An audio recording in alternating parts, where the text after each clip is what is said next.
4 Pelian females stand frozen as the airlock door hisses open, revealing the human they have dreaded meeting. Their luminescent markings pulse with fear, eyes fixed on the muscular form of Brian Reed as he steps into the preparation chamber. Xena, Zara, Lyra, and Vex huddle together aboard the Starship Nebula Voyager, their tall, blue-skinned bodies trembling. Selected for an interspecies mating program with humans, they have spent the journey to Earth consumed by terror. Humans, with their sharp teeth and history of warfare, have long been viewed as dangerous predators by the peaceful Prions. The ship's AI announces Brian's arrival, its emotionless voice echoing through the chamber. Human participant Brian Reed, age 28, former military officer, current diplomat, has entered the preparation area. Through the one-way window, the Prions observe Brian's every move. His intense gaze sweeps the room, unaware of their scrutiny. Lyra gasps as Brian reaches into his pocket, retrieving a protein bar. He tears into the wrapper with his teeth, and the Prions recoil. "By the stars, he's eating raw meat," Vex whispers, her voice quivering. Dr. Alara, the ship's medical officer, approaches the group. The neutral alien's calm demeanor does little to soothe the Prions' nerves. "It's time for your physical examinations," she states, gesturing towards the medical bay. As they follow Drive, Alara, the Prions exchange worried glances.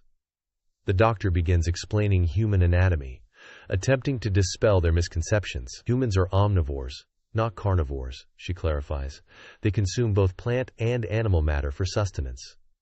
The Prions listen skeptically, their fear deeply ingrained. Zara speaks up, her voice barely audible. "But what about their aggressive nature? Their taste for alien flesh?" Dr. Alara sighs, realizing the extent of their misinformation. She continues her explanation, detailing human physiology while conducting the examinations. Despite her efforts, anxiety still radiates from the Prions. Meanwhile, in an adjacent room, Brian receives a briefing on Picanian culture. A holographic display shows images of their bioluminescent markings and tall, lithe forms. The briefing officer emphasizes the importance of this mating program for future human-Prion relations. "Remember, Mr. Reed," the officer states firmly, "these Prions have serious misconceptions about humans. You must be gentle and non-threatening at all times." Brian nods, his jaw set with determination. He understands the weight of his role in this diplomatic mission as he mentally prepares for the encounter. Tension builds on both sides of the airlock. Back in the medical bay, Drive, Alara provides the Prions with translation devices and protective gear. The sight of the gear only amplifies their fears about human danger. And Xena clutches her translator, knuckles pale against her blue skin. "Is this really necessary?" she asks, her voice trembling. "Doctor," Alara attempts to reassure them, but her words fall on deaf ears. The Prions' hearts race as they hear the airlock mechanism engaging. They prepare themselves for what they believe will be a terrifying encounter with a carnivorous beast. As the door begins to slide open, Brian takes a deep breath, steeling himself for the diplomatic challenge ahead. The Prions huddled together, their bioluminescent markings flickering wildly in response to their fear. The moment of truth arrives as the airlock fully opens, bringing the two species face to face for the first time. Brian Reed steps into the room, his movements slow and deliberate. The 4 Prion females instinctively back away, their luminescent markings pulsing rapidly with fear. Xena, the tallest of the group, positions herself protectively in front of her companions, her azure skin glistening with a thin sheen of sweat that betrays her anxiety. Brian, acutely aware of their fear, maintains a non-threatening posture as he takes in the sight of the alien females. "Hello," Brian says softly, his voice barely above a whisper. The translation device provided by Dr. Alara converts his words into the melodic tones of the Palaean language. "I'm Brian Reed. I'm here as a friend." The Prions observe Brian's every move, their large, iridescent eyes widening as they note the absence of visible fangs or claws. Xena's markings flicker uncertainly as she processes this unexpected development. Drawing on his diplomatic training, Brian decides to initiate a cultural exchange. He takes a small step forward, extending his hand toward Xena. "In my culture, we greet each other like this. It's called a handshake." Xena hesitates, her gaze darting between Brian's face and his outstretched hand. After a moment of tense silence, she cautiously reaches out as their hands touch. Xena's bioluminescent markings flare brightly, casting a soft blue glow across the room. The other Prions watch in fascination, as Xena's fear visibly diminishes. Encouraged by this development, Zara steps forward next. Her markings pulse with a mixture of curiosity and apprehension as she allows Brian to shake her hand as well. The warmth of his skin surprises her, and she finds herself studying the strange texture of his palm. In an adjacent room, Dr. Alara monitors the situation through a series of holographic displays. She observes the Prion vital signs through their protective gear, noting with satisfaction the gradual decrease in their stress levels. Lyra, her scientific curiosity piqued, breaks the silence. "Your teeth," she says, her voice tinged with both fear and fascination. "They're not as sharp as we were led to believe. And your diet, is it true you don't solely consume flesh?" Brian smiles gently, careful not to show too many teeth. "That's correct," he explains patiently. "Humans are omnivores. We eat both plants and animals. In fact, many of us choose to eat only plants." As Brian continues to answer Lyra's questions, dispelling myths about human biology and culture, Vex, the youngest of the Prions, inches closer, her gaze fixed on Brian's head, particularly his hair, a feature entirely absent in Prion physiology. Noticing Vex's interest, Brian slowly lowers his head. "Would you like to touch it?" he offers. Vex's markings pulse with excitement as she reaches out, her slender blue fingers gently brushing against Brian's hair. A soft, melodious sound of surprise and delight escapes her lips. "It's so different," she murmurs, her fear seemingly forgotten in the wake of this new discovery. Now, as the initial tension in the room dissipates, the ship's AI announces it is now time for the shared meal portion of the cultural exchange program. "Please proceed to the designated dining area." Brian gestures towards the door. "Shall we?" he asks, allowing the Prions to lead the way. He goes. The group moves to a specially prepared dining area, where an array of dishes from both human and Penian cuisines are laid out. The Penian markings pulse with a mix of curiosity and lingering apprehension as they take in the unfamiliar sights and smells. Brian takes a seat at the table, careful to move slowly and telegraph his actions. He begins explaining each human dish, emphasizing the variety of plant-based options. "This is a salad made from leafy greens and vegetables," he says, indicating a colorful bowl. "And here we have a fruit platter. All of these come from plants." The Prions watch intently as Brian demonstrates the use of utensils, a concept foreign to their own eating customs. Xena, emboldened by their earlier interaction, attempts to mimic Brian's use of a fork. The utensil feels awkward in her hand, and her first attempt to spear a piece of fruit sends it skittering across the plate. Brian chuckles softly, the sound causing the Pelion markings to pulse in surprise. "It takes some practice," he assures Xena. "Why don't you show me how you would eat this?" Xena nods, her markings glowing with a softer, more relaxed pattern. She demonstrates the Pehinian method of eating, using her long, dexterous fingers to delicately pluck a piece of fruit from the plate. Brian watches carefully before attempting to mimic her actions, his clumsiness eliciting amused trills from the Prions. As the meal progresses, the atmosphere in the room lightens. The Prions begin to ask more questions about human culture, their earlier fear giving way to genuine curiosity. Brian, in turn, inquires about Plian customs, fostering a sense of mutual exchange. Just as Brian is explaining the concept of dessert to a fascinated Lyra, Alara enters the room.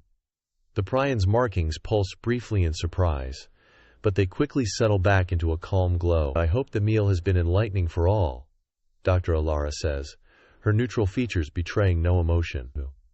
"We will now proceed to the next phase of the program, a series of structured interactions designed to promote mutual understanding and potential compatibility." The Prions exchange glances, their markings flickering with a mix of anticipation and nervousness. "We'll begin with individual sessions," Dr. Alara continues. "Xena, you'll remain here with Brian. The rest of you will come with me for debriefing and preparation." As Zara, Lyra, and Vex file out of the room, Xena's markings pulse rapidly, betraying her sudden anxiety at being left alone with Brian. Sensing her unease, Brian maintains a respectful distance. "Perhaps we could start with a tour of the human quarters?" he suggests gently. "It might help you understand our culture better." Xena nods, her markings gradually steadying as they fall into step beside each other. As they walk, she finds herself studying Brian's physique more openly, her earlier revulsion transforming into curiosity and a hint of something else, a feeling she's not quite ready to name. They approach Brian's personal cabin, the door sliding open with a soft hiss. Xena's heart rate increases, her markings pulsing with a new, unfamiliar rhythm. Brian feels a mix of diplomatic responsibility and growing personal interest as he gestures for Xena to enter, wondering what this next phase of their interaction will bring. As the door slides open, Xena hesitates for a moment, her luminescent markings pulsing rapidly. Brian gestures for her to enter, maintaining a respectful distance. "Please come in," he says softly, his voice calm and reassuring. "I'd like to show you a bit of human culture, if that's all right with you." Xena nods, her tall, lithe form gliding into the room. Her large, iridescent eyes dart around, taking in the unfamiliar surroundings. Brian's quarters are modest, but filled with items that pique her curiosity. Brian moves slowly, telegraphing his actions as he reaches for a sleek tablet on his desk. "This is one of our digital devices," he explains, activating the screen. "We use it for communication, information, and entertainment." Xena's markings pulse with interest as Brian demonstrates the tablet's functions. Her slender fingers hover near the screen, not quite touching. "May I?" she asks, her melodic voice tinged with both apprehension and curiosity. "Of course," Brian replies gently, handing her the device. As Xena explores the tablet, Brian activates a small speaker. Soft orchestral music fills the room, causing Xena's markings to flare in surprise. "This is Earth music," Brian explains. "A symphony, to be precise." Xena's head tilts slightly, her elongated ears twitching as she listens. "It's complex," she murmurs.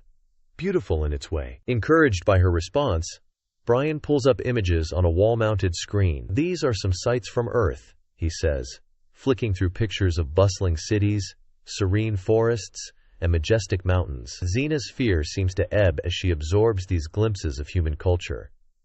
Her posture relaxes slightly, and she moves closer to Brian to get a better view of the images. "Your world is diverse," she comments, her voice filled with wonder. "So different from ours." As they continue to explore human artifacts, Xena's questions become more personal. "Your body," she begins, her markings pulsing with a mix of curiosity and embarrassment. "How does it function in terms of reproduction?" Brian feels a flush of heat in his cheeks but maintains his composure. "Well," he starts, choosing his words carefully. "Humans have a binary sex system. Males and females have different reproductive organs that complement each other." He goes on to explain human anatomy and reproduction in clinical terms, always maintaining a respectful and professional tone. Xena listens intently, her earlier fears about humans as dangerous carnivores fading with each new piece of information. As Brian reaches to change the image on the screen, Xena shifts her weight, accidentally brushing against his arm. The contact sends an unexpected jolt through both of them. Xena's markings flare brightly, pulsing with a rapid, intense pattern. Brian notices the change immediately. "Are you all right?" he asks, concerned. "Your markings. They've changed." Xena's hand moves to her arm where they touched, her fingers tracing the glowing patterns. "Yes, our bioluminescence is tied to our emotions and physical state. This is a response to stimuli." Intrigued, Brian asks, "Can you tell me more about that? How does your bioluminescence work in social situations?" Xena's markings pulse softly as she explains. "They serve many purposes: communication, emotional expression, and mating signals." Her voice drops slightly on the last words, her gaze meeting Brian's. The air between them seems to thicken with unspoken tension. Brian finds himself fascinated by the play of light across Xena's blue skin, while Xena's eyes trace the unfamiliar contours of Brian's face. "In Pliant culture," Xena says, her voice barely above a whisper, "we have a greeting for those we feel connected to." She takes a small step closer to Brian. "May I show you?" Brian nods, his heart rate quickening. Xena leans in, gently pressing her forehead against his. The contact sends a wave of warmth through both of them, Xena's markings glowing with an intense pulsing light. The moment is broken by Dr. Alara's voice over the intercom. "Xena, your session time has concluded. Please return to the common area. Zara, please proceed to Brian's quarters for your individual session." Xena pulls away, her markings still glowing brightly. "Thank you, Brian," she says, her voice filled with newfound warmth. "This has been enlightening." As Xena leaves, Brian takes a deep breath, centering himself for the next interaction. The door slides open again, revealing Zara. Unlike Xena's newfound ease, Zara's posture is rigid, her markings pulsing with apprehension. Drawing from his experience with Xena, Brian opts for a different approach. "Hello, Zara," he greets her warmly. "I thought we might start with a game from Earth. Would you like to learn?" Zara's markings flicker with curiosity, momentarily overriding her suspicion. "A game?" she asks, her voice cautious but interested. Brian nods, retrieving a small box from a shelf. "It's called chess," he explains, setting up the board. "It's a game of strategy and foresight." As Brian teaches Zara the rules, her initial reservations begin to fade. She leans forward, her long fingers hovering over the pieces as she contemplates her moves. The game provides a neutral ground for interaction, allowing Zara to observe Brian without feeling threatened. After a few rounds, Zara's posture has noticeably relaxed. Her markings pulse with a steady, calm rhythm. "This game," she says, moving her knight. "It requires one to think like their opponent, to understand them." Brian nods, pleased by her insight. "That's very true. Understanding others is key to many aspects of human interaction." Encouraged by the rapport they've built, Zara begins to ask more direct questions. "What of human relationships?" she inquires, her markings pulsing with curiosity. "How do your kind choose mates?" Brian explains the concept of dating and courtship, careful to present the information objectively. Zara listens intently, her earlier suspicion replaced by genuine interest. "This dating," Zara says, her markings flickering thoughtfully. "It sounds intriguing. Could you show me what it's like?" Brian considers for a moment, then nods. "We could simulate a casual dinner date," he suggests. "It's a common way for humans to get to know each other better." Using the food synthesizer in his quarters, Brian prepares a simple meal for them to share. As they eat, he explains various human customs related to dating and romance. Zara watches Brian closely as he speaks, her gaze lingering on his arms as he gestures. "Your physical form," she says, her voice tinged with a new note of admiration. "It's quite impressive." "May I?" She reaches out hesitantly. Brian nods, extending his arm. Zara's cool fingers trace the contours of his bicep, her touch sending a shiver through him, her markings pulsing with a rapid, intense pattern that betrays her growing attraction. Pull. Before the moment can develop further, "Drive," Alara's voice sounds again. "Zara, your session has concluded. Please return to the common area. Lyra, you may now proceed to Brian's quarters." Zara withdraws her hand, her markings glowing brightly. "Thank you, Brian," she says, her voice warm. "This has been most educational." As Zara leaves, Brian takes a moment to compose himself. The door slides open once more, revealing Lyra, her arms full of datapads, her markings pulsing with barely suppressed excitement. "Hello, Brian," Lyra says, her voice brimming with enthusiasm. "I have so many questions about human biology and culture. Shall we begin?" Quote. Brian smiles, preparing himself for what promises to be an intellectually stimulating session. As Lyra starts rattling off her first question, he realizes that each interaction brings new challenges and opportunities for understanding between their species. As Lyra settles into a chair, her eyes alight with scientific curiosity, Brian can't help but feel a mix of anticipation and nervousness. "I hope you don't mind if I take some readings," Lyra says, activating her datapad. "I'm particularly interested in human physiology." Brian nods, intrigued by her methodical approach. "Not at all.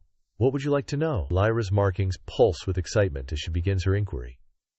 She scans Brian's body with her device, recording his heart rate, body temperature, and other vital signs. "Fascinating," she murmurs, her eyes darting between Brian and the datapad. "Your body temperature is higher than ours, and your heart rate, it's so rapid." As Lyra continues her examination, Brian patiently explains various aspects of human biology. Here, he describes the function of different organs, the human immune system, and the basics of human genetics. Lyra listens intently, her markings pulsing with each new piece of information. "Your willingness to share this knowledge is admirable," Lyra says, her voice warm with appreciation. May I test some of your physical capabilities? Same. I'm curious about human strength and reflexes. Brian agrees, and they move to a clear area of the rooms. Lyra sets up a series of simple tests, measuring Brian's reaction time, grip strength, and flexibility. As he performs each task, Lyra's clinical detachment begins to waver. She finds herself increasingly impressed by Brian's physical attributes, her gaze lingering on his form. Suddenly, Lyra's datapad emits a sharp beep, and the screen goes dark. "Oh no!" she exclaims, her markings pulsing with distress. It's malfunctioned. Brian leans in to examine the device. "May I?" he asks, holding out his hand. Lyra hesitates for a moment before handing it over. As Brian works on the datapad, Lyra watches his hands move deftly over the device. She's struck by his technical skill, a new dimension of human capability she hadn't considered before. Their heads are close together as they focus on the repair, and Lyra becomes acutely aware of Brian's proximity. His scent, unfamiliar yet not unpleasant, fills her senses. "There," Brian says triumphantly as the screen flickers back to life. "It should work now." Their fingers brush as he returns the datapad, sending an unexpected shiver through Lyra's body. "Thank you," Lyra says, her voice slightly breathless. She pauses, then adds, "There's one more test I'd like to conduct, if you're willing. It's about human pheromones." Brian raises an eyebrow but nods. "What do you need me to do?" "Well," Lyra begins, her markings pulsing with a mix of scientific interest and something more personal. "Prions release specific scents to attract potential mates. I'm curious if humans have something similar. For a more accurate reading, would you mind removing your shirt?" Brian hesitates for a moment, then slowly removes his shirt. Lyra's eyes widen at the sight of his muscular torso, her scientific objectivity faltering. She approaches him, datapad in hand, ostensibly to take readings. But as she draws closer, she finds herself captivated by his scent and the warmth radiating from his skin. In a moment of impulse, Lyra sets aside her datapad and reaches out, running her fingers along Brian's arm, in a gesture that among prions signifies romantic interest. Her body emits a subtle, attractive glow. Brian, surprised but intrigued, gently cups Lyra's face in response. Her markings flare brightly at his touch, pulsing with an intensity she's never experienced before. Just as the moment threatens to deepen, Dr. Alara's voice breaks through the intercom. "Lyra, your session has concluded. Please return to the common area." Lyra steps back, her markings still glowing brightly. "Thank you, Brian," she says, her voice a mix of regret and newfound excitement. "This has been most illuminating." As Lyra leaves, Brian takes a deep breath, trying to center himself. The door slides open again, revealing Vex, the youngest of the prions. Her eyes sparkle with curiosity and a hint of mischief. "Hello, Brian," Vex says, bouncing slightly on her toes. "I've heard so much about human culture. Can you teach me something unique to your species?" Brian, seeing an opportunity to build trust, smiles. "How about a dance? It's a common form of expression in human culture." Vex's markings pulse with excitement. "A dance? Yes, please." Brian approaches Vex, explaining the concept of a slow dance. He gently places one hand on her waist and takes her hand with the other. As he guides her through the steps, Vex's initial excitement gives way to a more complex emotion. Her markings pulse rapidly, reflecting her heightened state. As they move together, Vex becomes acutely aware of Brian's proximity. The feeling of his hand on her waist, the warmth of his body so close to hers, sends unfamiliar sensations coursing through her. She finds herself both nervous and exhilarated by this new form of physical contact. Distracted by these new feelings, Vex missteps and accidentally treads on Brian's foot. "Oh," she exclaims, immediately dropping to her knees to examine his foot. "I'm so sorry. Are you hurt?" As Vex kneels, she suddenly finds herself at eye level with Brian's lower body. Her gaze travels upward, taking in his physique from this new angle. Her eyes widen as she realizes that human anatomy is far different from what she had imagined, and far from the monstrous form she had feared. "I'm fine," Brian assures her, unaware of Vex's internal revelation. "Shall we continue?" Vex nods, but as they resume dancing, her focus has shifted. She begins to ask more personal questions about human intimacy and relationships. her earlier fear replaced by genuine interest and growing desire. "How do humans express affection?" she asks, her voice low and curious. "Is it always through dance?" Quote. Before Brian can answer, Dr. Alara's voice interrupts once again. The individual sessions have concluded. All participants, please reconvene in the common area for a group discussion. As they prepare to leave, Vex's gaze lingers on Brian, seeing him in a new light. The atmosphere between them has shifted, charged with newfound attraction and curiosity. Brian takes a deep breath, steeling himself for the group discussion to come. As he follows Vex out of the room, he can't help but wonder how these individual encounters will shape the group dynamic. The air seems to crackle with potential, setting the stage for more intimate interactions to come. As Brian follows Vex out of the room, the air seems to crackle with potential. The individual sessions have revealed unexpected depths of connection between human and Piclian, setting the stage for more intimate interactions to come. In the common area, Brian finds himself surrounded by the 4 Pian females, Xena, Zara, Lyra, and Vex, their markings pulsing with a mixture of curiosity and newfound attraction as they settle into comfortable seating arranged in a circle. Dr. Alara stands at the edge of the group, datapad in hand, ready to moderate the discussion. Now that you've all had individual time with Brian, Dr. Alara begins, let's discuss your experiences and observations. Xena speaks first, her voice carrying a hint of warmth that hadn't been there before. I found the human physical capabilities impressive. Their strength and agility are quite remarkable. Zara nods in agreement. And their capacity for strategic thinking is fascinating. The game of chess revealed much about human cognition. Lyra's markings flare briefly as she adds, their physiology is unlike anything I've studied before. The complexity of human biology is truly astounding. Vex, the youngest of the group, bounces slightly in her seat, and their forms of expression, the dance Brian taught me, was so intimate. As the Prions share their experiences, Brian notices a marked change in their demeanor. The fear and suspicion that had initially colored their interactions have largely dissipated, replaced by genuine curiosity and, in some cases, unmistakable attraction. Before the discussion can delve deeper, the ship's AI interrupts with an urgent announcement. Attention all crew members.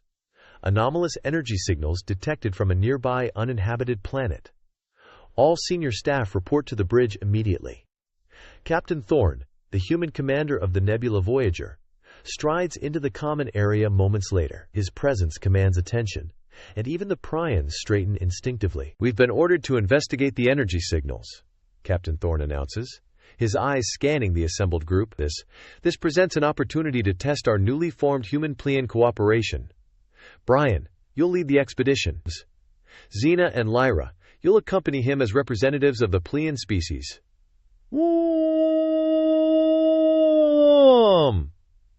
Brian nods, feeling a mix of excitement and apprehension. Xena's markings pulse with a similar energy, while Lyra's eyes widen with scientific curiosity. You have 1 hour to prepare, Captain Thorne continues. Familiarize yourselves with the exploration equipment, including the environmental suits designed for Parian physiology. Dismissed, the group disperses. Brian leads Xena and Lyra to the equipment bay, helping them into the specially designed environmental suits and explaining the various functions and safety features. This suit will protect you from any potentially harmful atmospheres, Brian explains as he assists Xena with her helmet. Their faces are inches apart as he checks the seal, and he can't help but notice the intensity of her gaze. Lyra watches the interaction with keen interest, her markings pulsing rapidly. When it's her turn, she steps closer to Brian than strictly necessary, her fingers brushing against his as she adjusts her suit. The close proximity required to assist each other with the equipment leads to several intimate moments. Brian finds himself hyper-aware of every touch, every shared breath. The growing attraction between them seems to intensify in the confined space of the equipment bay. As they make final preparations, 2 human crew members join them. The landing party boards the shuttle, an air of anticipation filling the small craft as it descends towards the planet's surface. Upon landing, they are greeted by a landscape that defies expectation. Vibrant flora and impossible shades stretch as far as the eye can see. Xena and Lyra's markings pulse with excitement as they take in the alien world. Readings indicate the energy sources coming from those structures, one of the human crew members says, pointing to a series of ancient ruins in the distance. As they approach the ruins, Brian notices Xena lagging slightly behind. He slows his pace to walk beside her, their shoulders nearly touching in their bulky suits. "Everything okay?" he asks, concern evident in his voice. Xena nods, her markings pulsing softly. "It's just overwhelming. I never imagined I'd be exploring an alien world alongside a human." Before Brian can respond, a loud crack echoes through the air. A section of the ruins above them begins to crumble. Without thinking, Brian lunges forward, wrapping his arms around Xena and pulling her to safety as debris rains down around them. They land in a tangle of limbs, Brian's body shielding Xena from the falling stones. As the dust settles, they find themselves face to face, their helmets nearly touching. Xena's markings flare brightly, pulsing in sync with Brian's rapid heartbeat. Lyra, who has witnessed the incident, feels a complex surge of emotions. Relief at her companion's safety wed with an unexpected twinge of jealousy. Her scientific curiosity about human Pleclayan compatibility is now unmistakably tinged with personal desire. As Brian helps Xena to her feet, their hands linger together longer than necessary. The moment is broken by one of the human crew members calling out, "We found something!" Some kind of device emitting the energy signature. The team gathers around the ancient alien artifact, its surface covered in indecipherable symbols. As they study it, the device suddenly activates, bathing them in a soft, pulsating light. "What's happening?" Xena asks, her voice tinged with alarm. Before anyone can answer, Brian notices a change in his environmental suit's readouts. "The device is affecting our suits somehow," he says, frowning at the display. "It's altering the atmospheric composition inside." Lyra's scientific instincts kick in. "I'm detecting increased pheromone production in both human and Pleiadian biology," she reports, her voice catching slightly as she speaks. The effect is immediate and potent. Brian finds himself acutely aware of Xena and Lyra's presence, their sense seeming to bypass his suit's filtration system. The Prions' markings begin to pulse more rapidly, their patterns shifting in mesmerizing ways. "We should head back to the shuttle," one of the human crew members suggests, their voice strained. "Run some diagnostics on the suits." As they make their way back, Brian, Xena, and Lyra find themselves lagging behind the others. Their movements become languid, almost sensual, as they navigate the alien terrain. Xena and Lyra's bioluminescent patterns begin to synchronize with Brian's heartbeat, creating a hypnotic display that draws their gazes. Upon reaching the shuttle, they discover that the alien energy has affected its systems, temporarily grounding them.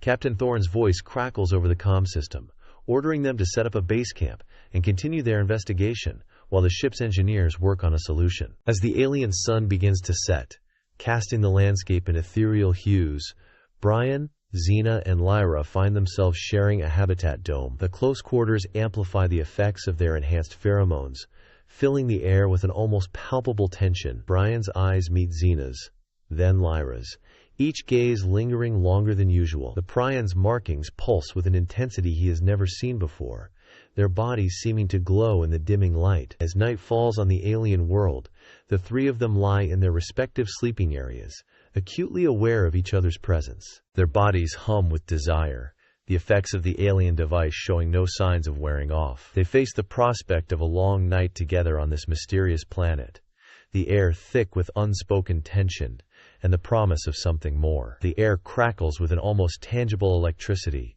their heightened senses making every breath, every subtle movement feel magnified. Brian shifts in his sleeping bag, acutely aware of Xena and Lyra's presence.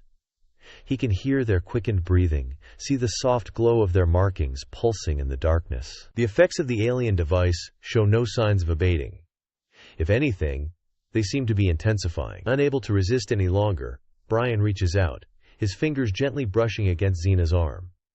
Her markings flare at his touch, a kaleidoscope of colors rippling across her skin. Xena's eyes fly open, meeting Brian's gaze with a mixture of surprise and unmistakable desire. Lyra, awakened by the sudden burst of light from Xena's markings, props herself up on one elbow, her scientific curiosity wed with the growing arousal coursing through her body. "What's happening?" she whispers, her voice husky. Brian's hand moves to Xena's face, tracing the contours of her cheekbones. "I'm not sure," he murmurs, but I don't want to stop. Xena leans into his touch, her markings pulsing in sync with her racing heart. She reaches out, pulling Brian closer. Their lips meet in a tentative kiss that quickly deepens, igniting a fire that spreads through their bodies. Lyra watches transfixed as Brian and Xena's passion unfolds before her. Her own markings begin to pulse rapidly, her body responding to the charged atmosphere. Unable to remain a mere observer, she moves closer, her hand coming to rest on Brian's shoulder. Brian breaks away from Xena, turning to meet Lyra's gaze. Without a word, he draws her into their embrace. The three bodies intertwine, hands exploring unfamiliar terrain, discovering the unique interplay between human and Pleiadian physiology. As their intimacy deepens, a sudden surge of energy from the alien device outside envelops the habitat dome. A shimmering field materializes around them, intensifying every sensation. Brian gasps as he feels not only his own pleasure, but also the cascading waves of ecstasy coursing through Xena and Lyra. I can feel everything, Xena breathes, her markings blazing with color. Lyra's eyes widen in wonder. It's created a telepathic link between us, she realizes, her scientific mind momentarily piercing through the haze of desire. The trio's exploration takes on new dimensions, as they share not just physical intimacy, but a profound emotional connection. Every caress, every kiss, every gentle bite is experienced threefold, creating a feedback loop of pleasure that threatens to overwhelm them. Outside the habitat dome, the planet itself seems to respond to their union. The ground trembles slightly, ancient machinery humming to life in the nearby ruins. Hidden chambers creak open, releasing long-dormant energies into the atmosphere. In the nearby camp, the human crew members stir uneasily in their sleep, subconsciously aware of the changes occurring around them. One of them, a young technician named Alex, wakes with a start. He fumbles for his handheld scanner, frowning at the readings it displays. "Captain Thorne," Alex calls over the comm system, his voice urgent. "Something's happening down here." The energy readings from the ruins are off the charts. Quote, "Aboard the Nebula Voyager, Captain Thorne receives the message with growing concern. He strides onto the bridge, barking orders to the night shift crew. Full sensor sweep of the planet's surface. I want to know exactly what's going on down there." As the ship's sensors probe the alien world below, they detect increased activity centered around the habitat dome. "Sir," the sensor officer reports, "we can't get a clear reading on the landing party's life signs. The energy interference is too strong." Captain Thorne's eyebrows furrow. "Prepare for emergency extraction. We're bringing them home." Quote, But as the ship's transporters power up, they encounter an unexpected obstacle. The alien energy field not only blocks their sensors, but also disrupts the transporter beam. Repeated attempts to lock onto the landing party fail. "Damn it," Thorne mutters. He turns to his communications officer. "Get me Zara and Vex. We may need their Pillian insights on this." In their quarters, Zara and Vex are already awake, their bodies humming with strange energy. They can sense the intense emotions emanating from their fellow Prions on the planet's surface. When Captain Thorne's summons comes, they are already halfway to the bridge. "Captain," they say as they enter, their markings pulsing rapidly. "Something is happening to Xena and Lyra. We can feel it." Quote, Vex nods, her young face creased with worry. "It's like they're connected to something powerful, something ancient." Captain Thorne listens intently, his mind racing through possible scenarios. "We need to get them out of there," he says finally, "but our transporters are useless against whatever is affecting the planet."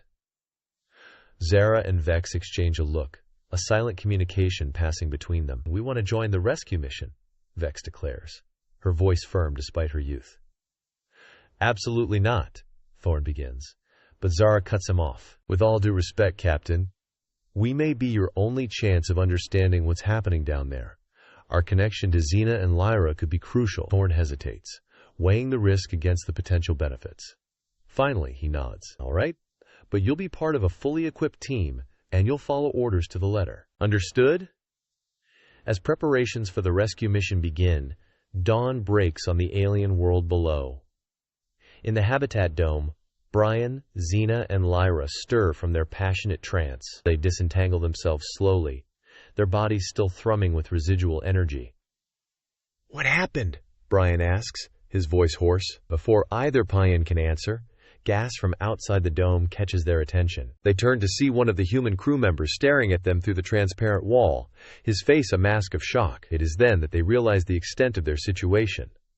The habitat dome is surrounded by a forest of crystalline structures that definitely hadn't been there the night before. As they hurriedly dress, struggling to process the changes around them and within them, they can hear the rest of the landing party approaching. The human crew members' voices are filled with a mixture of awe and trepidation as they take in the transformed landscape. Brian, Xena, and Lyra emerge from the habitat dome, blinking in the bright sunlight. They find themselves face to face with their bewildered teammates, the air thick with unasked questions.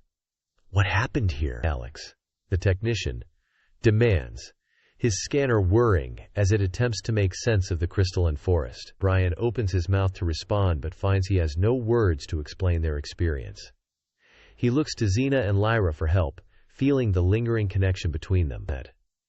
As their eyes meet, they realize that their intimate encounter has not only transformed the landscape, but has also irrevocably changed them. Before they can formulate a response, a distant rumble catches everyone's attention. They turn to see a shuttle entering the planet's atmosphere, its hull gleaming in the alien sunlight as it descends. The crystalline structures around them begin to pulse more intensely, reacting to the new arrival. Suddenly, a powerful energy pulse erupts from the crystal forest, engulfing the descending shuttle. The craft's lights flicker, its engines sputtering as it plummets towards the ground. The landing party watches in horror as the shuttle disappears behind a ridge, the sound of its impact echoing across the transformed landscape. "We have to help them," Brian says, already moving towards the crash site. Xena and Lyra fall into step beside him, their movements synchronized, while the rest of the team scrambles to keep up. As they crest the ridge, they see the shuttle has made a rough landing in a clearing. The hatch opens, and familiar figures emerge,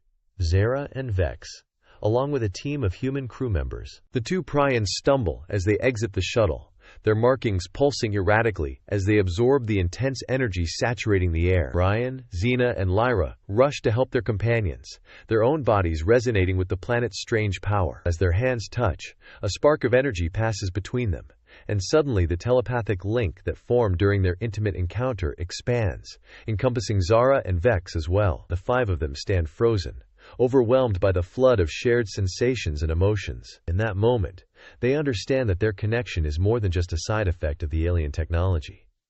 It is a key to understanding the planet's transformation, and possibly to controlling the ancient systems that have awakened. As the human crew members from both teams gather around them, looking on in confusion and concern, the linked Pryans and Brian turn as one to face the crystal forest. The structures pulse in harmony with their shared heartbeat, a visual representation of the profound connection they now share. They realize that their journey of discovery has only just begun. The alien world holds secrets that could reshape their understanding of the universe, and their newfound bond might be the only way to unlock them. With the Nebula Voyager trapped in orbit, and two teams now stranded on the rapidly changing planet, they know that the choices they make in the coming hours will determine not only their own fates, but potentially the future of human-Plecolian relations. The crystal structures seem to lean towards them, as if awaiting their next move. In the distance, the ancient ruins stir with untapped power, promising answers to questions they have not yet thought to ask. Brian, Xena, Lyra, Zara, and Vex stand at the threshold of a new chapter in their lives, one that will challenge everything they thought they knew about themselves, each other, and the very nature of existence itself. As the five linked individuals stand facing the crystal forest, they feel a subtle shift in their connection. The pulsing energy that flows through them seems to resonate with the crystalline structures, creating a harmony of vibrations that tingle through their bodies. Brian, his military instincts kicking in, is the first to act. He reaches out tentatively towards the nearest crystal, his fingers trembling slightly as they near the glowing surface. To his surprise, the crystal responds to his touch, bending and reshaping itself beneath his hand. "Incredible," Lyra breathes, her scientific curiosity overcoming her initial shock. She moves closer to Brian, placing her hand next to his. Together, they find they can direct the crystal's growth, forming a smooth arch that stretches towards the sky. Xena, Zara, and Vex quickly join them, their Pionean physiology allowing them to intuitively grasp the mechanics of this new ability. As the five work in unison, their telepathic link strengthens, allowing them to communicate without words and coordinate their efforts effortlessly. We need to get the others to safety, Brian thinks, the idea flowing seamlessly to his companions. They nod in agreement, turning their attention to the human crew members who stand watching in awe. With newfound purpose, the linked group begins to manipulate the crystal forest, creating a clear path through the otherwise impenetrable maze of structures. As they work, they discover they can influence not just the shape of the crystals, but also their properties. They create smooth, solid walkways and protective barriers, ensuring the safety of their human companions. Alex, the young technician, approaches cautiously. "How are you doing this?" he asks, his voice a mix of fear and wonder. Lyra turns to him, her eyes glowing with an otherworldly light. "It's hard to explain," she says softly. "We can feel the energy of this place, and somehow we can shape it to our will."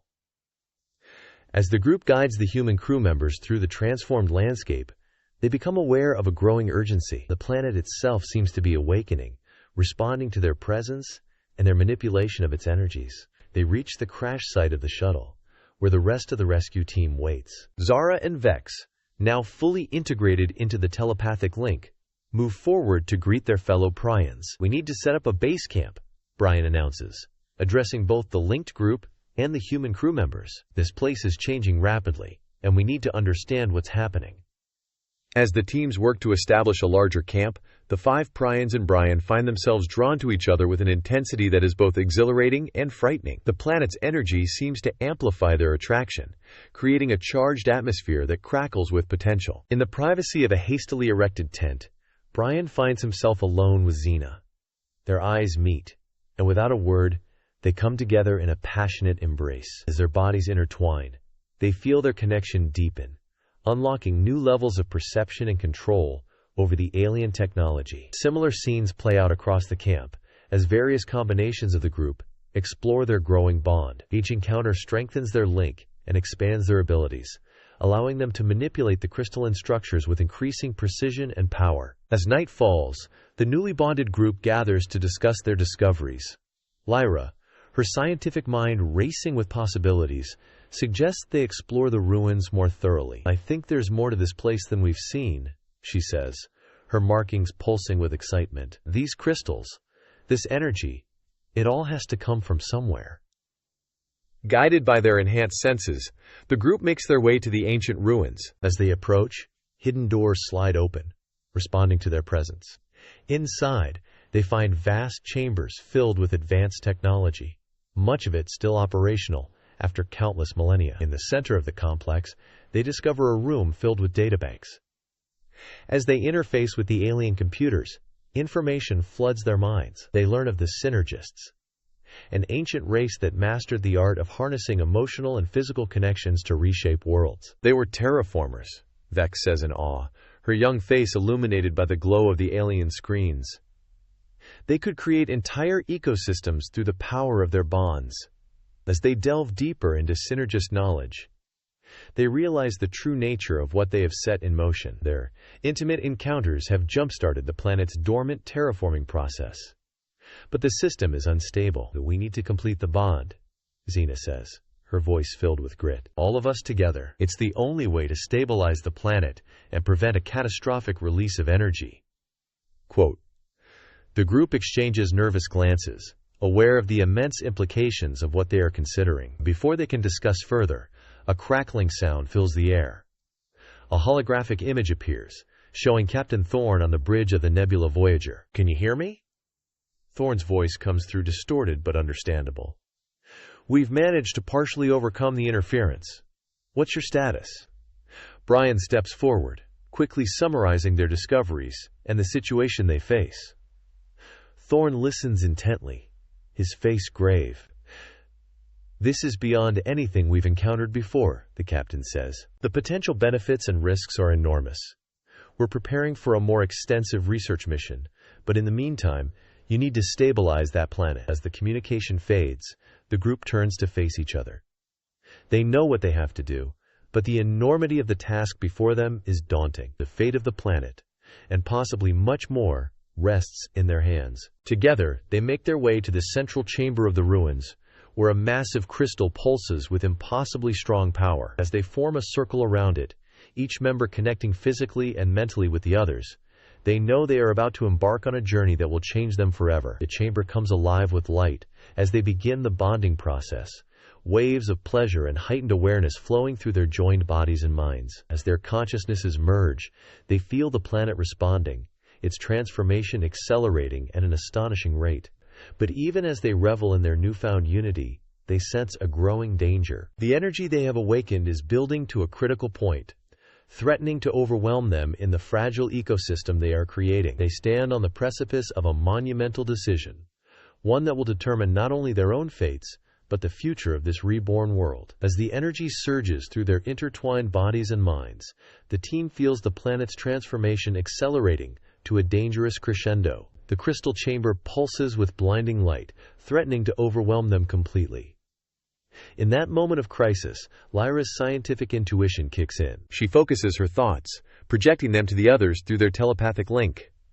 "We need to modulate the connection," she urges. "Now.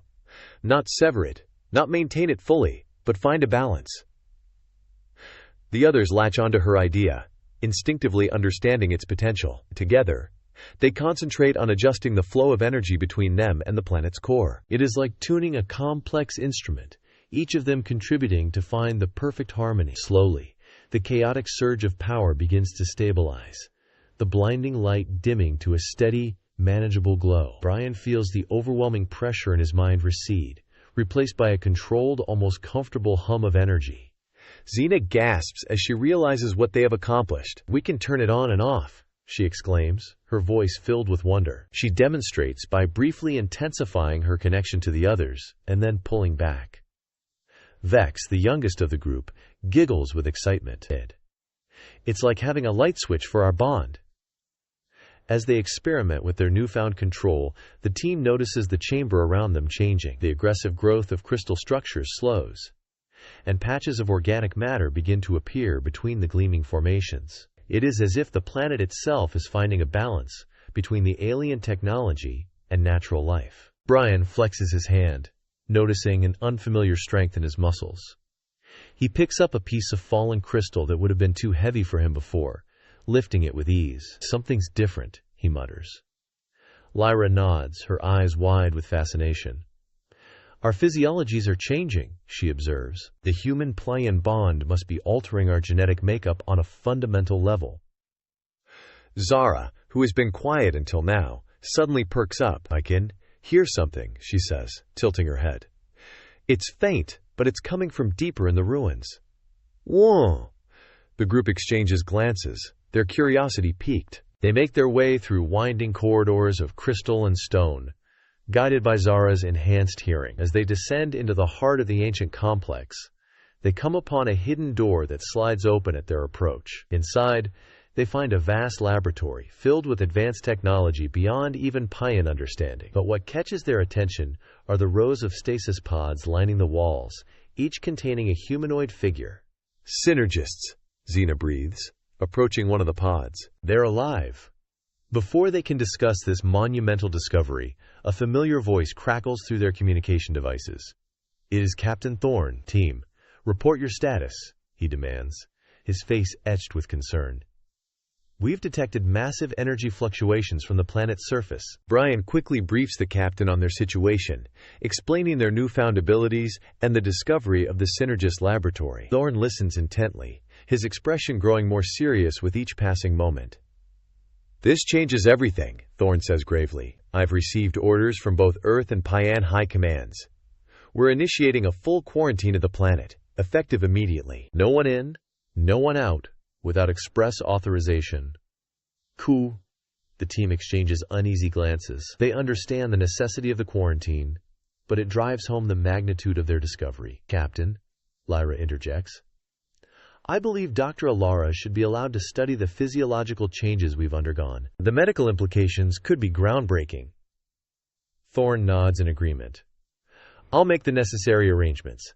In the meantime, I need you to secure that laboratory. You can't risk any unauthorized awakening of those synergists." As the communication ends, The team turns their attention back to the stasis pods. They begin to debate the pros and cons of reviving the ancient aliens, weighing their potential knowledge against the risk they might pose. Their discussion is cut short by a sudden alarm from one of the pods. Energy readings spike, and the team watches in a mix of anticipation and apprehension as one of the synergists shows signs of emerging from stasis. Brian's military training kicks in. "We need to make a decision fast," he says, his voice tense. "Do we let this happen, or do we try to stop it?"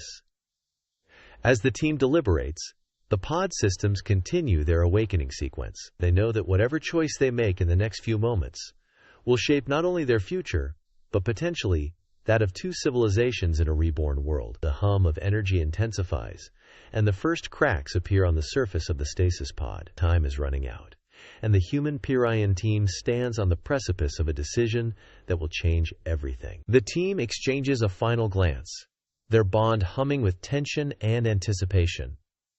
In that moment, Brian makes a split-second decision. "We're going to control this awakening," he says, his voice firm with commitment. "Everyone focus on channeling the energy. We'll create a stable environment for the synergists to emerge." The group immediately springs into action, their movements fluid and synchronized. They form a circle around the active stasis pod, joining hands to strengthen their connection as one. They reach out with their minds, tapping into the planet's energy flow. Xena's eyes glow with an otherworldly light as she manipulates the crystalline structures around them, forming a protective barrier. Lyra and Vex work in tandem, their minds racing to modulate the energy levels within the pod itself. Zara and Brian focus on maintaining the stability of their immediate surroundings, preventing any sudden surges that might disrupt the delicate process. The pod surface begins to crack and splinter, a soft blue light spilling out from within. As the opening widens, a figure emerges, tall, lithe, and utterly alien. Its skin shimmers with an iridescent sheen, and multiple limbs unfold gracefully as it steps out of the stasis chamber. The being's large, multifaceted eyes blink rapidly as they adjust to the light. It turns its gaze upon the human play-in group, head tilting in a gesture of curiosity. A voice, not heard but felt within their minds, resonates through the team's collective consciousness. "I am Xenix. You have awakened me from the long sleep." "How unexpected." Brian steps forward, acting as the group's spokesperson. "We are a joint team from Earth and Playa. We discovered this planet and accidentally activated its systems. We formed a bond that allows us to interact with your technology." "What?" Zix's eyes widen, an expression of surprise and intrigue crossing its alien features. "Fascinating. You have adapted our synergy protocols in ways we never anticipated. Your bond? It is both familiar and new." Before they can delve deeper into conversation, a crackle of static fills the air. Captain Thorne's holographic image materializes, his face etched with concern and curiosity. "Team, we're detecting massive energy fluctuations. What's happening down there?" Brian interjects. "We've made first contact with one of the synergists. This is Zisix. The situation is under control, but we need to move quickly. More pods are showing signs of activation." Thorne nods, his military training kicking in. "Understood. I'm dispatching a team of scientists and diplomats immediately. We need to secure this site and establish proper first contact protocols." As if on cue, another voice joins the conversation, smooth and melodious, speaking in the Pyrrhalian language. A new holographic image appears, showing the bridge of a Payan vessel. "This is Commander Ilara of the Payan ship Starweaver," the newcomer announces. "We've arrived in response to the distress call. What is the situation?" Brian and his team find themselves at the center of a rapidly escalating diplomatic scenario, as Thorne and Ilara begin to debate jurisdiction and protocol. More stasis pods hum to life around them. Zix observes the unfolding chaos with an air of bemused attachment. "Your species seem excitable," the synergist comments telepathically to the team. Lyra steps forward, her scientific curiosity overriding the tension of the moment. "Zix, we need your help. Can you assist us in safely awakening your people?" The alien nods, its iridescent skin rippling with the movement. "Indeed. Your adaptations to our technology are impressive, but there is much you have yet to learn. Together we can guide my brethren into this new era. As Zix begins to instruct them on the intricacies of synergist revival protocols, the chamber around them starts to change. The crystalline structures shift and flow, forming elegant spires and arches. Patches of vibrant plant life sprout between the technological marvels, creating a harmonious blend of nature and machine. Brian feels a tingling sensation throughout his body, a surge of strength flowing through his muscles. He glances at his Pyrian companions and sees that they too are undergoing subtle physical changes. Their markings glow brighter, and their movements become more fluid, almost ethereal. "We're evolving," Xena whispers, flexing her fingers and watching as small arcs of energy dance between them. The bond, the planet, the synergist technology, it's all changing us. As more synergists emerge from stasis, the team finds themselves acting as intermediaries, bridging the gap between the ancient aliens and the representatives from Earth and Paya. They relay information, translate concepts, and help maintain calm as the enormity of the situation becomes clear to all involved. Zix, observing the increasing tension between the human and Pyrenean factions, approaches Brian and his team. "Your worlds vie for control of this place and its gifts," the synergist states, its mental voice tinged with concern. "Such conflict could lead to destruction. Perhaps there is another way." The aliens' multiple limbs move in a complex pattern, and a holographic display springs to life in the center of the chamber. It shows a network of planets, each one a vibrant blend of crystalline structures and organic life. "We have the power to create not one world but many," Zix explains.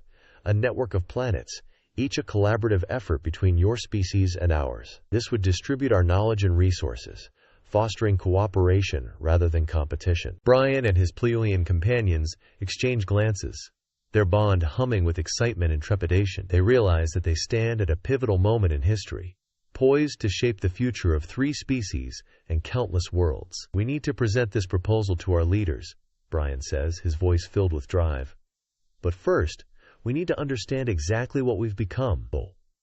Whatever changes we're going through, they've made us uniquely suited to be a part of this." As they prepare to face the arriving diplomats and scientists, the team knows that the challenges ahead will test not only their newfound abilities, but also their bond with each other. The fate of interstellar relations hangs in the balance, and they are the key to ensuring a peaceful and prosperous future for all species involved. As the team prepares to face the arriving diplomats and scientists, a sudden alarm blares through the chamber. Captain Thorne's holographic image flickers back to life, his face etched with concern. "We've got a situation," he announces, his voice tense. "The Nebula Voyager's sensors have detected an incoming fleet of unknown origin. They're approaching fast." Brian's enhanced senses immediately kick into high gear. He feels a surge of energy coursing through his body, connecting him more deeply to the planet's systems. Without a word, he and his Pyrenean companions link hands, their minds merging with the synergist technology. Zix observes with fascination as the human Pleiadian team's eyes glow with an otherworldly light. "Remarkable," the synergist comments. "You've achieved a level of integration I've never seen before." Through their connection to the planet, Brian and his team scan the approaching vessels. Information floods their shared consciousness, revealing the nature of the new threat. "Captain," Brian reports, his voice resonating with newfound authority, "the fleet belongs to a species called the Vorath. They've detected the energy surge from the planet's transformation and are coming to investigate." Lyra's eyes widen as she processes the data. "Their intentions are not peaceful," she adds. "They seek to claim this technology for themselves." Captain Thorne's expression hardens. "Understood. I'm putting the Nebula Voyager on high alert. What's your status down there?" Brian exchanges glances with his team, the plan already forming in their collective minds. "We're going to activate the planet's defenses," he says. "There's a network of dormant systems we can bring online." Without waiting for a response, the team springs into action, their movements fluid and synchronized. Xena and Vex focus on manipulating the crystalline structures, causing them to shift and grow into a massive planet-wide shield. Lyra and Zara tap into hidden power conduits, channeling energy to long-dormant defense platforms buried beneath the surface. As they work, Brian reaches out telepathically to the Earth and Pyrenean representatives who have just arrived on the planet. "We have an imminent threat," he projects into their minds. "We need to form a united front." The diplomats, initially startled by the mental intrusion, quickly grasp the gravity of the situation. Brian senses their agreement, followed by a flurry of activity as they begin coordinating their efforts. Xenix and the other awakened synergists gather around the team, offering their assistance. The Vorath are an old enemy of our people, Xenix explains, its mental voice tinged with concern. They are known for their aggressive expansion and theft of advanced technology. We cannot allow our knowledge to fall into their hands. As the Vorath fleet enters the system, the transformed planet bristles with newfound defenses. Crystalline spires hum with energy, projecting a shimmering barrier into the upper atmosphere. Hidden weapon platforms emerge from the ground, their ancient systems coming to life after millennia of dormancy. In orbit, the Nebula Voyager and the Prian ship Starweaver take up defensive positions, their crews on high alert. Captain Thorne's voice crackles through the communication systems. Incoming transmission from the Vorath fleet. A harsh, guttural voice fills the chamber. Attention, inhabitants of the anomalous planet. We claim this world and all its technology in the name of the Vorath Imperium. Surrender now or face annihilation. Brian steps forward, drawing on his enhanced ability. He projects his thoughts outward, establishing a telepathic link with the Vorath leader. This is Brian Chen of Earth, speaking on behalf of a united coalition of Earth, Playa, and the Synergists. We have no quarrel with you, but we will defend this planet and its inhabitants. I urge you to withdraw and seek peaceful negotiation. Quote, the response is immediate and aggressive. Your primitive species have no right to such power. Prepare to be conquered. The Vorath fleet surges forward, energy weapons charging. Brian's team reacts instantly. Their minds meld with the planet's defenses. Massive beams of crystalline energy erupting from the surface, slicing through space towards the incoming ships. The battle erupts in earnest. Vorath vessels unleash a barrage of weapons fire, testing the planet's shields.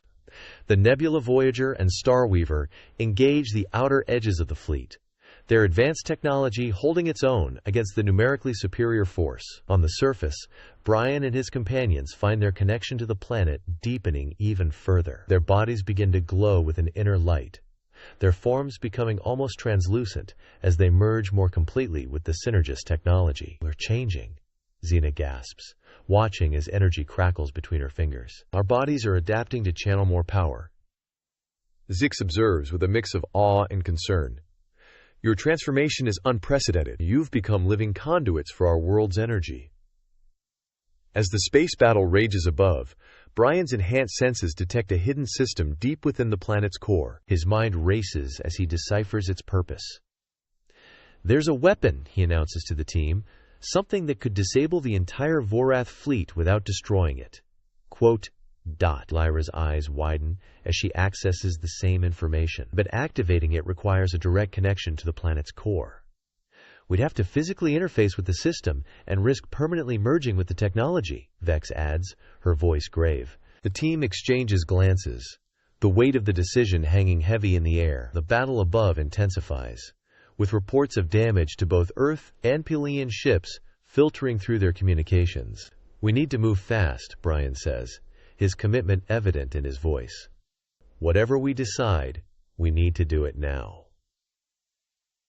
As one, the human Pleian team turns towards the heart of the ancient complex. Their bodies shimmer with awe-inspiring energy, each step leaving a trail of luminescent footprints. They begin their descent into the planet's depths, racing against time as the fate of multiple worlds hangs in the balance. The crystalline corridors seem to respond to their presence, shifting and opening to guide them towards their destination. Behind them, Xenix and the other Synergists watch with a mixture of hope and trepidation, aware that the next few moments will shape the course of history for all their species. As they approach the planet's core, the team can feel the pull of the ancient technology growing stronger. The choice before them looms large.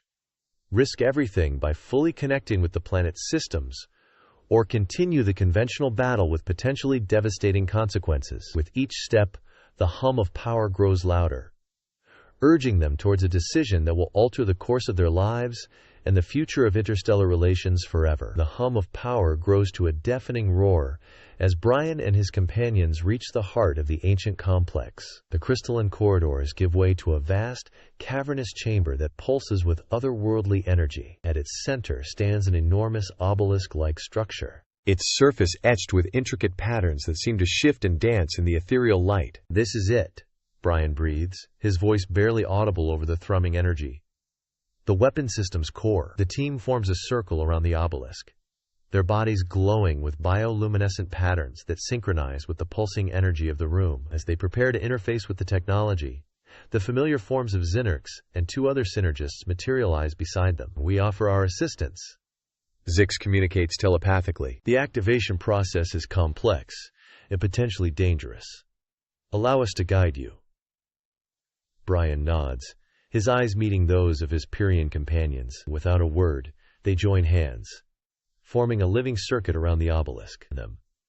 The moment their circle closes, a surge of energy courses through them, threatening to overwhelm their senses. Zix's mental voice cuts through the chaos. "Focus your minds. Allow the energy to flow through you, but do not let it consume you." Following the synergist's guidance, the team begins to merge with the obelisk. Their consciousness expands, connecting them to every facet of the planet's defense network. Brian gasps as he feels the crystalline structures on the surface responding to his thoughts, forming new defensive formations and energy weapons. In orbit, the battle rages on. Captain Thorne's voice crackles through the communication systems. "We've detected a massive energy surge from the planet. All Allied ships fall back immediately." As the Nebula Voyager and Pelion vessels retreat, Brian and his team reach the critical moment. Their bodies have begun to crystallize, slowly fusing with the obelisk and surrounding structures. With a collective effort, they activate the synergist weapon. A wave of blinding energy pulses outward from the planet, engulfing the Vorath fleet. In seconds, the effect is immediate and astonishing. The once menacing warships now drift powerless in space, their systems completely disabled. But the victory comes at a cost. As the energy wave dissipates, Brian feels his body becoming one with the obelisk. Panic surges through him as he realizes they are being absorbed by the ancient technology. "Zix," he calls out mentally. "We can't separate ourselves." The synergists spring into action, their multiple limbs moving in complex patterns as they initiate an emergency protocol. "Hold on," Zix urges. "We're going to sever the connection." As the synergists work to free them, a shared vision overwhelms the team. They see a future of unparalleled cooperation and advancement. Humans, Prions, and synergists working side by side, exploring the cosmos and defending against threats like the Vorath. The image is so vivid, so tantalizing, that for a moment they forget their dire situation. With a jolt, the vision vanishes. Brian finds himself lying on the chamber floor, his body aching but blessedly solid.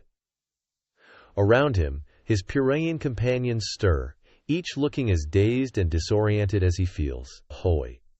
What happened?" Xena asks, her voice hoarse. Zix approaches, its crystalline form shimmering with concern.